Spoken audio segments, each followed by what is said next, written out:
사랑하는 여러분, 2026년도 새해가 밝아왔습니다. 저희가 처음으로 송구 영신 예배를 드리지 않고 신년 예배로 예배를 오늘 처음으로 드리고 있는데요. 또 많은 분들이 함께 오셔서 너무 감사를 드립니다. 어떻게 괜찮으신가요?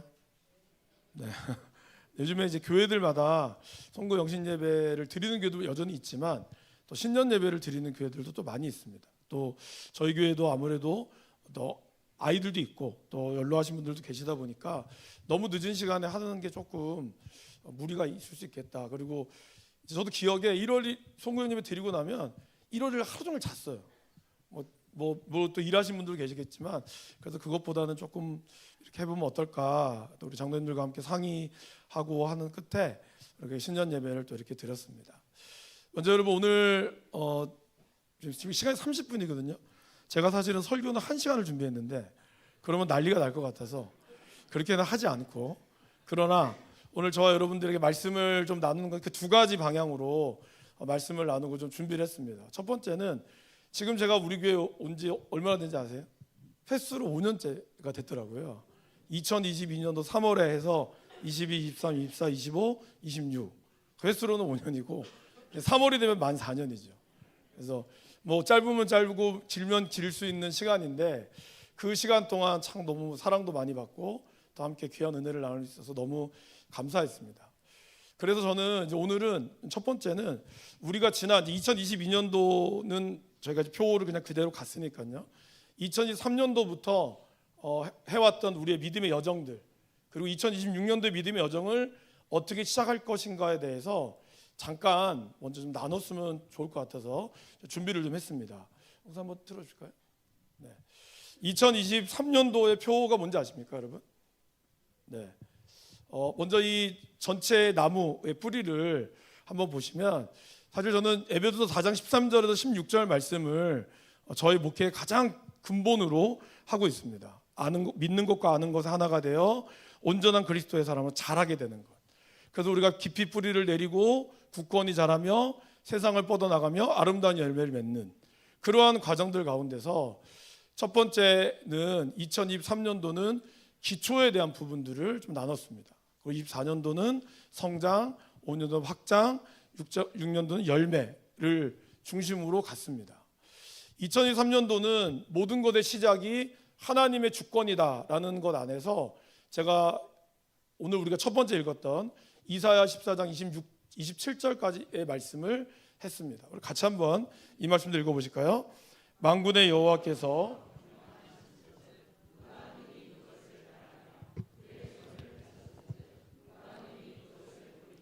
네, 이사야 14장 27절 말씀입니다. 그래서 저는 이 말씀을 제가 2022년도 여름에 준비하면서 하나님께서 경영하시지 않으면 우리의 삶이 안 된다라고 하는, 저희 목회도 그렇고 우리 모든 성도의 삶도 하나님께서 우리의 삶을 경영하기를 원하시는 그러한 핵심적인 의미를 담기 위해서 이 말씀을 준비를 했습니다. 24년도로 넘어가면서 또 하나의 이제 표가 생겼는데 근데 조금 고민이 됐어요. 사실은 이 23년도의 이 표는 단순히 표가 아니라 우리의 삶의 이제 지표가 된다는 거죠. 여러분, 지표와 표는 좀 다르죠. 표는 일종의 슬로건입니다.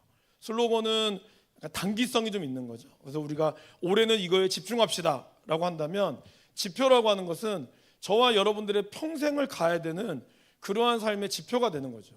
그래서 물론 그 해에 따라서 우리의 슬로건은 달라질 수 있지만 저와 여러분들의 인생의 가장 근본은 달라지면 안 된다는 거죠.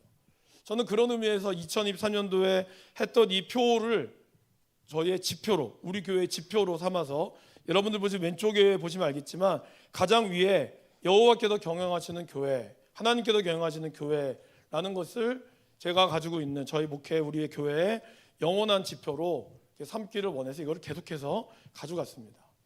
그리고 2023년도는 사실은 50주년이었죠, 여러분. 기억나십니까?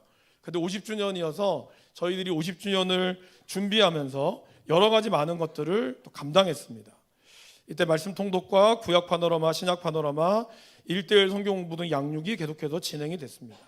그리고 이제 그때 50주년 일환으로 저하고 김대한 장로님, 신영탁 장로님, 박태환 집사님이 캄보디아의 선교 답사를 다녀왔고 2022년도에는 제주도 선교를 다녀왔죠. 그때 이제 코로나로 인하여 선교는 갔지만 하지는 못했습니다.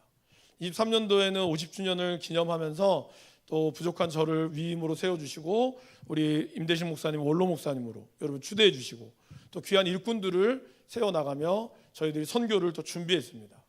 그러면서 5가지의 교회의 실천을 담았습니다. 다시 한번 보여주실까요? 네. 보시면 예배, 하나님의 영광과 기쁨이 충만한 교회로 예배와 그리고 사역으로 하나님을 위해 서로 섬기는 교회, 그리고 하나님 안에서 하나 되는 교제, 하나님의 사람을 세워가는 교회, 그리고 선교로 하나님의 사명에 충실한 교회라고 하는 교회를 중심으로 5가지의 영역들을 만들었습니다. 그것이 또 여러분들 왼쪽에 보시는 예배와 사역과 교제와 양육과 선교의 모습이었습니다. 이 5가지가 우리 교회가 가지고 있는, 계속해서 가고 있는 모습이라고 할 수 있습니다. 24년도가 되어서 말씀으로 자라나가기를 원해서 요한계시록 1장 3절의 말씀을 함께 나눴습니다. 말씀을 읽고 듣고 지키게 하소서. 같이 우리 말씀을 읽어보실까요? 이 예언의 말씀을 읽는 자와 듣는 자와 그 가운데 기록한 것을 지키는 자는 복이 있나니 때가 가까움이라. 요한계시록 1장 3절 말씀. 그래서 2023년도에 했던 여호와께서 경영하시는 교회라는 이 지표 아래서 우리가 그것을 정말 실천하기 위해서는 먼저 말씀을 읽는 것이 중요하다. 그리고 그 말씀을 듣고 그리고 그것을 실천하는 것이 중요하다라고 생각해서 우리가 처음으로 통독을 좀 시작을 했죠. 그리고 캄보디아 첫 번째 선교를 30명의 우리 성도님들과 함께 은혜라는 주제로 함께 선교를 다녀왔습니다. 2025년도에는 어땠을까요? 2025년도에는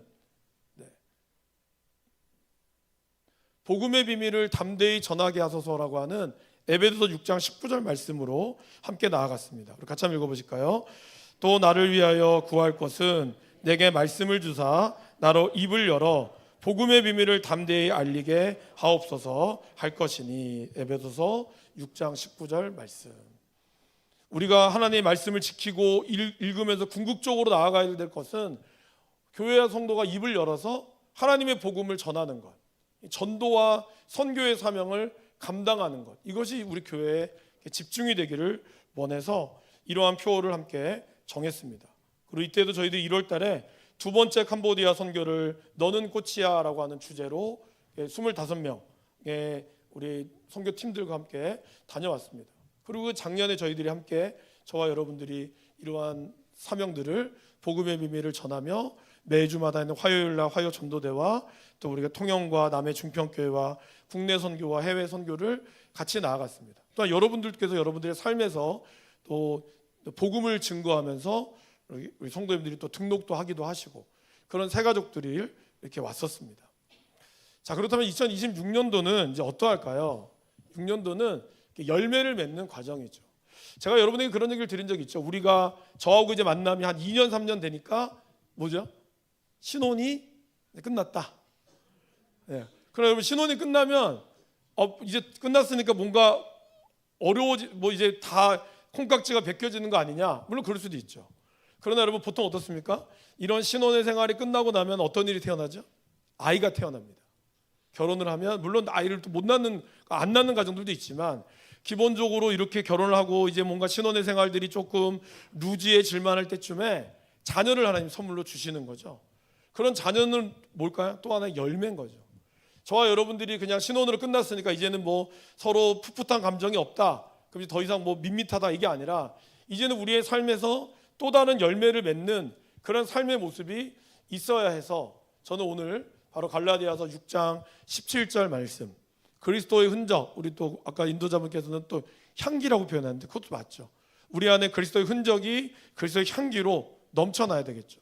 그래서 갈라디아서 6장 17절 말씀을 함께 했습니다. 우리 같이 한번 읽어보실까요? 이후로는 누구든지 나를 괴롭게 하지 말라. 내가 내 몸에 예수의 흔적을 지니고 있노라. 갈라디아서 6장 17절 말씀.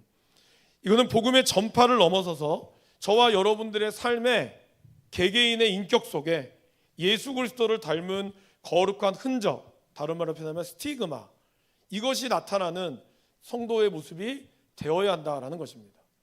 여러분, 흔적이 되려면 어떻게 될까요? 이제 흔적에 대한 부분으로 함께 요 정리를 해보면 저렇게 되어 있습니다. 우리가 말씀의 뿌리를 잘 내리고 가지와 그런 열매를 맺게 되면 저와 여러분들의 어떤 믿음의 흔적은 바로 열매인 거죠. 여러분들의 자녀들, 여러분들의 후손들, 믿음의 후배들이 나타나는 그 흔적들이 이제 우리의 삶에서 드러나게 된다는 겁니다. 그래서 성경께서는 우리가 선한 말을 하면 선한 어떤 모습으로, 마음으로 바뀌게 되고, 그것이 뭘까요? 그것이 하나의 흔적인 것이죠. 이런 흔적들을 우리가 함께 나누고자 합니다. 네, 여러분, 제가 이제 2023년도부터 2025년도, 6년도까지 이렇게 쭉 한번 살펴봤습니다. 살펴보면서 제 안에 이제 고민은 뭐였냐면, 사실 말씀을 제가 전하고 준비하면서 어떤 그 일관된 흐름으로 가지는 못했다. 제 스스로는 좀 그렇게 좀 여겨졌어요. 그러니까 예를 들면 2025년도에 복음의 비밀을 담대히 전하게 하소서 하면 그 복음의 비밀을 담대히 전한다는 게 어떤 것인가 좀 더 깊이 파고 그러면서 정말 나아갔어야 됐는데, 물론 우리 성도님들이 정말 전도도 많이 하시고 삶에서 복음의 비밀을 너무 잘 전해 주셨지만 저는 개인적으로는 그것이 좀 부족했다라는 생각이 좀 들었습니다. 그래서 2026년도에는 이 흔적이라는 주제를 가지고 1년 동안의 설교를 좀 담아볼까 합니다. 이 흔적을 좀 고민하면서 우리 안에 어떠한 흔적들이 있느냐, 사실 하나님의 흔적도 있고요, 우리에는 죄의 흔적도 있고요, 우리 가운데 여러 가지 흔적들이 있습니다. 그 흔적들을 성경 66권을 통해서 저와 여러분들이 함께 살펴보고 우리는 우리 안에 어떤 흔적들을 남겨야 할 것인지를 함께 고민해 봤으면 좋겠습니다. 먼저 오늘은 이 흔적에 대한 내용들을 전반적으로 함께 좀 나눠봤으면 좋겠는데요. 여러분, 이 레이디 맥베스의 씻을 수 없는 손이라고 하는 이 아주 유명한 대사가 있죠. 사라져라 저주받은 점아라는 대사가 있어요. 맥베스가 원래는 신하였지만 왕이 될 거를 그런 예언을 받고 왕도 죽이고 자기가 왕이 되고 해서 많은 사람들 죽였죠. 근데 어느 날 자기 손에 피가 묻어 있는 거예요. 근데 이 피는 가짜예요. 자기 눈에만 보이는 피인 거예요. 사람을 죽이고 그 끝까지 죄의식 가운데서 이 피를 아무리 닦아도 지워지지 않는 거예요.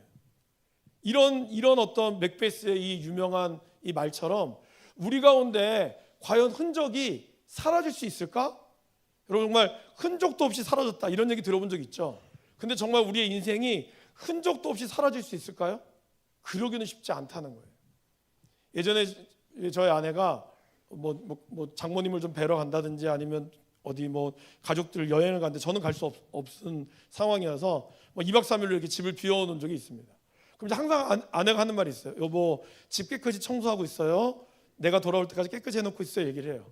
그럼 뭐 제가 알겠어 라고 대답은 하죠. 아내가 이제 이렇게 해놓으면 한 하루 정도는 가만히 냅둬요. 그런데 이제 이틀 정도 되면 이제 뭐 흐트려고 같은 건 아닌데 어쨌든 뭐 이렇게 살다 보니 지저분해지지 않겠습니까? 그럼 이제 3일째 아내가 돌아오는 날이 되면 어떻게 할까요? 청소를 하는 거죠. 최대한 아내랑 똑같이 하려고 합니다. 내가 보기에는 너무 완벽해. 근데 아내가 들어오면 어떻죠? 왜 이렇게 집안이 엉망이야? 이렇게 얘기해요. 도대체 어느 접점에서 나는 분명히 깨끗하게 청소했는데 왜 아내는 있는 거예요? 뭐가 있을까요? 흔적이 있는 거예요. 제가 더럽혀도 흔적이 있는 겁니다. 아마 여기 계신 분들 공감하실 겁니다. 그죠? 아무리 내가 해놓은 대로 다른 남편이나 아니면 아내가 해놓는다고 해도 사실 보면 그렇지 않아요. 그러니까 우리 모두에게는 각자에게 가지고 있는 흔적들이 있다라는 겁니다. 숨겨질 수가 없어요. 그러면 그 흔적에 대해서 우리가 함께 볼 때 먼저 여러분, 제가 좀 여러분들에게 설교 때 범죄에 대한 내용을 좀 본다고 말씀드렸잖아요. 뭐 용감한 형사들이라든지 뭐 그런 것들. 거기 보면 제가 되게 신기한 건 뭐냐면 흔적은 결코 사라지지 않는다라는 겁니다. 특별히 뭐 영화 같은 데 보면 사람을 죽이고 나서 피를 막 닦잖아요. 닦으면 겉으로 보기에는 이 피가 안 보이지만 어떤 거요? 루미놀 반응이라고 하는 뭔가 씨약을 뿌리면 저렇게 파란 빛이 나온다고 해요. 아무리 이거를 사라뜨리려고 해도 오래된 흔적에는 여러 번 덧칠한 벽지 뒤에서도, 심지어는 벽지를 막 거기서 사람을 죽이고 거기에 덮지를 발라도 루미놀을 뿌리면 푸른 빛이 나온다는 거예요. 사람의 피가 참 희한하죠. 이 끈적끈적한 이 피 안에 하나님은 어떻게 이거를 만들어 놓는지 정말 신기합니다. 그래서 가인이 아벨을 죽였을 때 하나님 뭐라 그러죠? 내 아우의 핏소리가 들린다고. 그 말은 뭘까요? 핏소리는 사라지지 않는다는 거예요. 이러한 흔적은 결코 사라지지 않고요. 요즘에는 발전해서 뭐가 됐습니까, 여러분? DNA가 잔존합니다. 그러니까 심지어는 아주 조그마한 DNA를 할지라도 발견되는 거죠. 그래서 예전에 미제 사건들이 이제 DNA가 아주 뭐 손톱만한 DNA가 있으면 그거를 범죄 프로그램에 돌리면 몇십 년 전의 사건도 해결하는 뭐 그런 뉴스들을 본 적이 있으시죠?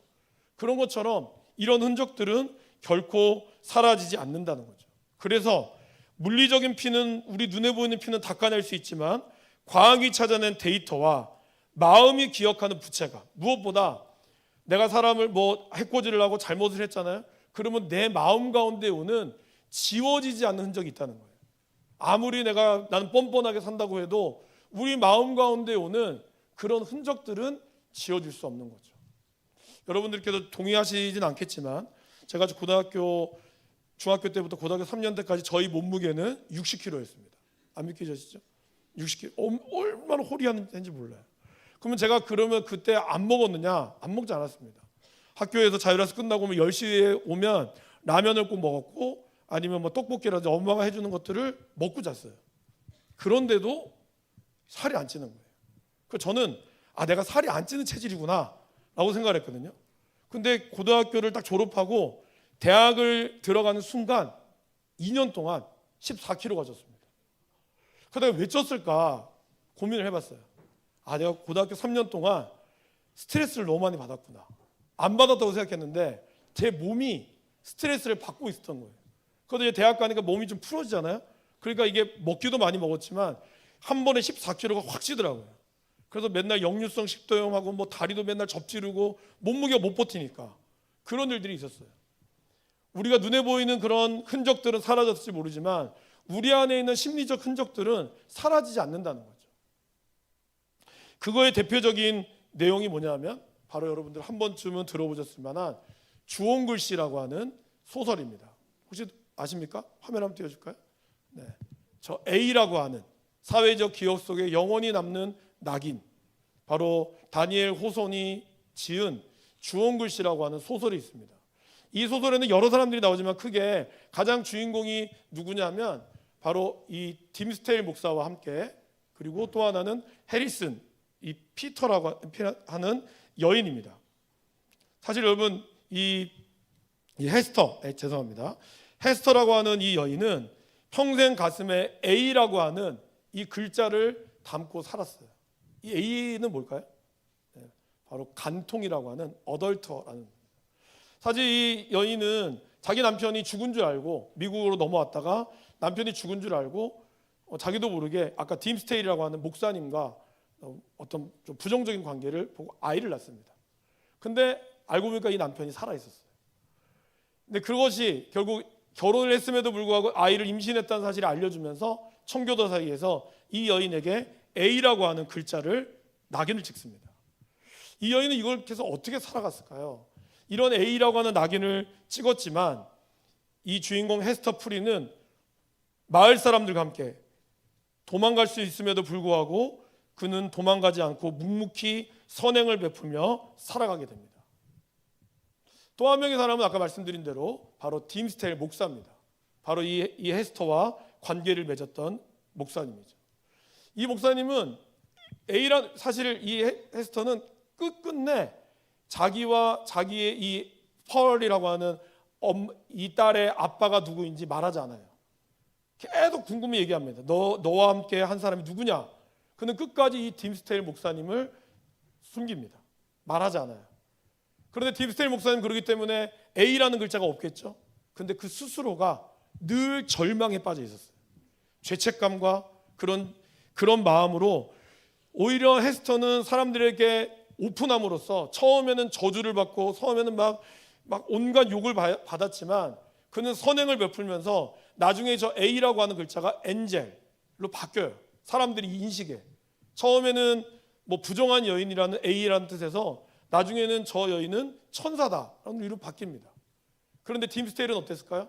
결국 딤스테일은 자기가 마지막 순간에 자기가 그 사람이라는 것을 스스로 밝히고 그리고 목숨을 끊지는 않지만 그것으로 인한 자괴감으로 인하여 시름시름 앓다가 죽었습니다. 여러분, 두 사람의 차이는 뭡니까? 똑같은 죄라고 하는 흔적들이 있었다는 거예요. 사실 저와 여러분들은 모두 다 죄인입니다. 저도 마찬가지죠. 제가 여러분에 말씀드렸죠. 우리는 걸린 죄인과 걸리지 않은 두 죄인, 두 개밖에 없어요. 단지 여러분이 걸리지 않았기 때문에 우리가 이 자리에 이렇게 웃으면서 살고 있지, 여러분의 모든 것을 알고 계시는 하나님의 심판대 앞에 섰을 때 우리 모두 다 자유로울 수 없다는 겁니다. 목사님 저도 마찬가지죠. 어쩌면 더 팀 스테일 같은 저런 모습이 제 안에 있다라고도 제가 이걸 읽으면서 굉장히 많이 좀 공감도 되고, 야, 그럴 수 있겠구나 라는 생각이 많이 들었습니다. 결국 여러분, 심리적 가책에 이르는 이 자멸, 이것이 바로 팀 스테일의 모습이었죠. 그는 끝끝내 자기가 목사라는 직책과 그래서 사람들한테 존경을 받으면서 자기가 죄인이라, 자기도 그런 사람이라는 사실을 고백하지 못하다가 마지막에 스스로 자기 가슴에 A라고 새겨요. 그리고 죽음으로 이어진 최후의 고백이 있었습니다. 헤스터 프리는 정면으로 마주한 흔적이었어요. 자기가 비록 그런 여인이었으나 자기는 그것을 마주하고 끝끝내 하나님의 뜻을 따라서 그는 선행을 베풀며 살게 됩니다. 그럼 여러분, 흔적의 의미는 변할 수가 있을까요? 네, 변할 수가 있습니다. 단지 많은 사람들은 자기의 죄를 기억 속에 지워버리려고 하죠. 그러나 지워버린다고 해도 지워질까요? 지워지지 않습니다. 오히려 우리는 우리가 죄인이라는 사실을 인정하고 그 죄 가운데서 하나님의 인도하심을 바라야 한다는 거죠.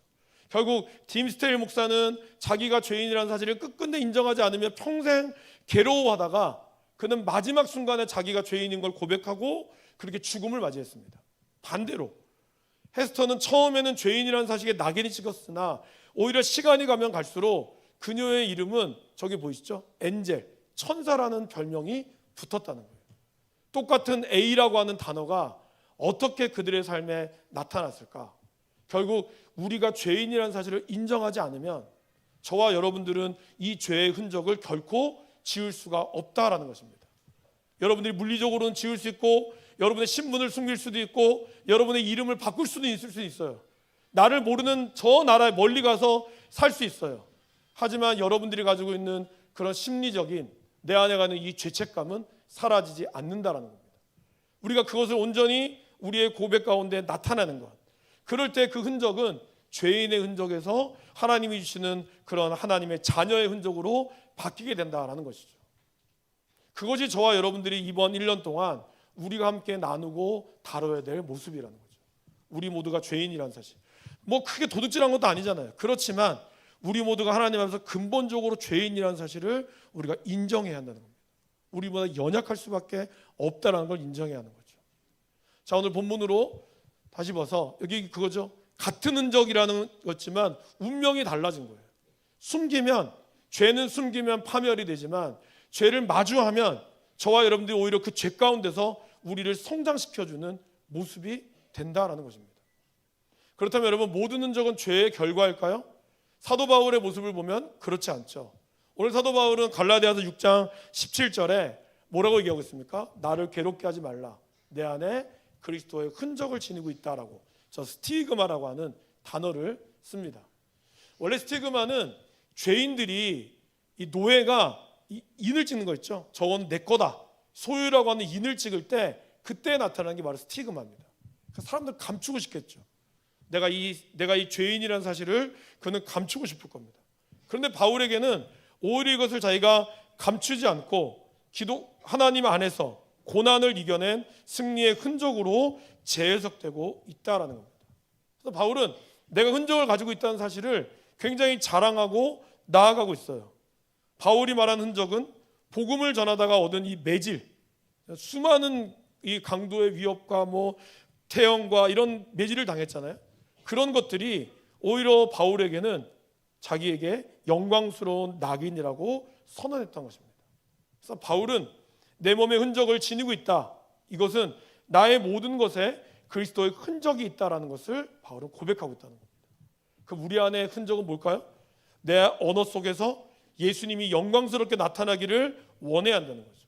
저와 여러분들 입술의 고백 가운데서 하나님의 영광이 드러나는 흔적, 그리고 내 피 속에 예수님의 숨결이 뿜어 나오는 흔적. 내 심장은 예수님의 고동으로 맥박치기를 원하는 것. 그리고 저와 여러분들이 걸어가는 걸음걸이는 예수님이 함께 걸어가는 것. 저와 여러분의 눈동자 속에는 예수님의 사랑과 연민이 넘쳐나기를 원하는 것. 이런 주님의 흔적을 우리가 이 2026년도에 저와 여러분들이 갖기를 원합니다. 죄의 흔적은 우리가 고백되어지고, 고백되어서 그 죄를 인하여 용서하신 하나님의 은혜를 경험하고, 그리고 하나님이 주시는 이 스티그마, 이 흔적은 저와 여러분들의 삶의 입술 가운데서 가득히 넘쳐나기를 바랍니다. 죄의 흔적은 지우려고 하지 마세요. 오히려 그것이 내가 죄인이라는 사실을 인정하고 주 앞에 나아갈 때, 오히려 그것이 그리스도 피에 들어가면 어떻게 되죠? 너희의 죄가 주홍같이 붉을지라도 눈과 같이 희어진다라고 얘기하고 있습니다. 요한일서 1장 9절에서는 너희가 너희 죄를 자백하면 그는 미쁘시고 의로우사 우리를 모든 불의에서 깨끗하게 한다라고 얘기하고 있어요. 사람들은 자기의 과거를 지우기를 원하고 자기의 수치를 지우기를 원하지만 지워지지 않아요. 그러나 우리가 그리스도의 피로 마주하면 그 피가 우리를 정결하게 만든다는 것이죠. 그리고 그 정결해진 피로 우리는 이제 그리스도의 흔적을 나타내는 삶을 살아가야 한다라는 것입니다. 여러분 1년 동안 사시면서 여러분의 흔적, 여러분이 1년 동안 살아간 여러분의 삶의 흔적에 여러분들은 어떤 이야기를 하고 있는지를 여러분이 잘 담아내셨으면 좋겠습니다. 그 안에 그리스도의 흔적이 여러분 안에 있어서 내가 가지고 있는 삶의 흔적 가운데 그리스도가 드러나고, 여러분의 가지고 있는 삶의 흔적 가운데 하나님의 영광이 드러나고, 그 하나님의 영광 가운데 하나님의 놀라운 뜻을, 그리고 저와 여러분들의 삶을 통하여 드러날 수 있기를 주님의 이름으로 간절히 축원합니다.